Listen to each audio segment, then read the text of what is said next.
the record, he's a good man to live next door to.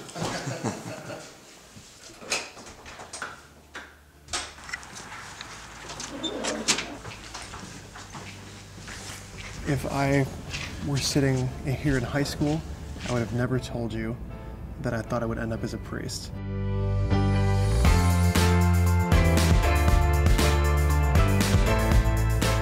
Anytime you're going into a new life or a big life change, there's always some fear. Am I really going to be happy? Am I really going to be good at this? Am I going to really be able to do this for the rest of my life? In the name of the Father, and of the Son, and of the Holy Spirit.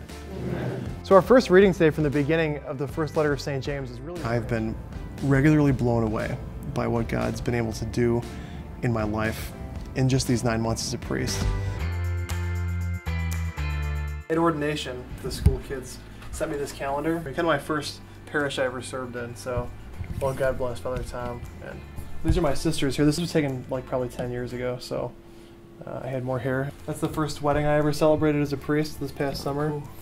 Ordained by Cardinal George, placing the hands of the bishop on the head of the man that makes him a priest. In the Gospels, Jesus called pretty regular guys to be his disciples. Today, Jesus is calling regular guys to be priests. I'd grown up in a very Catholic family, you would say. Went to Mass every Sunday. Faith was important for my parents and for my family. Once I learned to pray, my relationship with God really began to grow in a very serious way. As a parish priest, there really is no typical day. In the morning, probably go to the gym, go to my office. I'm kind of always working on different projects for catechesis, preparing couples for marriage. And you have to have hobbies. You have to have things that you're interested in as a priest. I like to go fishing. I like carpentry. I'm going to start a garden this year. I heard a priest once say that, the day has 3 parts, the morning, afternoon, and evening. And you pick one for yourself. You have to take care of yourself so you have something to give.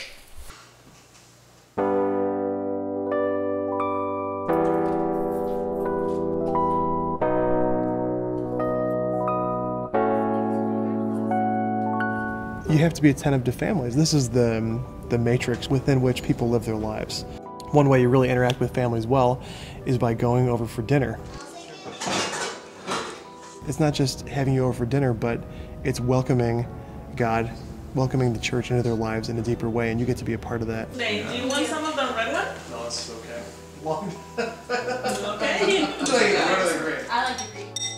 I think a lot of guys want to be sure when they come in the door that they're going to be a priest, but it's unreasonable. You have to respond to what God's doing in your heart.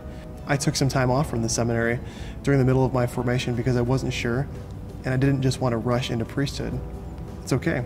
I worked, I dated, I took another look at it, but at the end of that time away, I still felt God calling me to the priesthood, even though I didn't have all the answers. Nobody has all the answers before they start things. Bye, guys. Bye, Father Tom Byrne. I'm a priest of the Archdiocese of Chicago.